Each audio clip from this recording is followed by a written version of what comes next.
Hi friends అందరికీ welcome back to our channel. నేను మీ chef చిట్టీనండి. ఈరోజు మనం ఎంతో టేస్టీగా మరియు క్రిస్పీగా వచ్చేలాగా బెండకాయ ఫ్రైని ఎలా చేయాలో చూసేద్దామండి. ఈ బెండకాయ ఫ్రై అనేది సైడ్ డిష్కి పప్పులేకైనా సాంబార్లేకైనా చాలా అంటే చాలా బాగుంటుందండి. ఒక్కసారి ఇలా ట్రై చేయండి.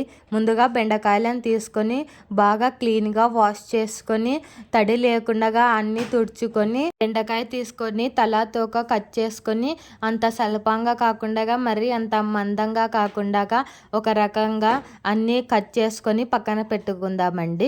ఒక బాండి తీసుకొని అందులోకి డీప్ ఫ్రైకి సరిపడా ఆయిల్ వేసి అది కొంచెం హీట్ అయ్యాక మనం ముందుగా తరిగి పెట్టుకున్న బెండకాయలను అందులోకి వేసి బాగా వేగనివ్వాలండి. ఈ ప్రాసెస్ మొత్తం మీడియం ఫ్లేమ్లో పెట్టి బాగా వేయించుకోవాలండి. ఆ గ్యాప్లో ఒక వెల్లిపాయ గడ్డ తీసుకొని ఒలుచుకొని పక్కన పెట్టుకుందాం.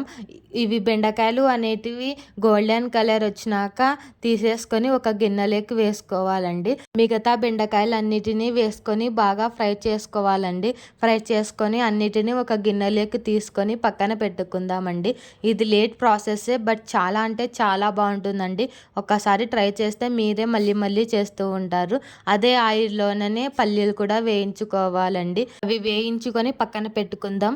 అందులోనే పచ్చి కరివేపాకు కూడా వేయించుకొని పక్కన పెట్టేసుకుందామండి. మనం ముందుగా బెండకాయలను వేయించుకున్న దాంట్లోన ఉప్పు, కారం, ధనియాల పొడి, కచ్చాపచ్చాగా దంచుకున్న వెల్లిపాయలు, మనం ముందుగా వేయించుకున్న పల్లీలు, కరివేపాకు వేసి బాగా మిక్స్ చేయాలండి.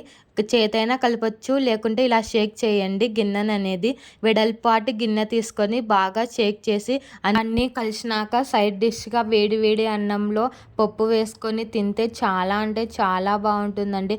ఒక్కసారి ఇలా ట్రై చేసి మీకు ఎలా వచ్చిందో కామెంట్ చేయండి. ఇది లేట్ ప్రాసెస్ అయినా టేస్ట్ మాత్రం చాలా అంటే చాలా బాగుంటుంది. మీ ఇంట్లో ఖచ్చితంగా ట్రై చేయండి. ఈ వీడియో మీకు నచ్చినట్లయితే లైక్ చేయండి, షేర్ చేయండి, సబ్స్క్రైబ్ చేయండి. Thanks for watching this.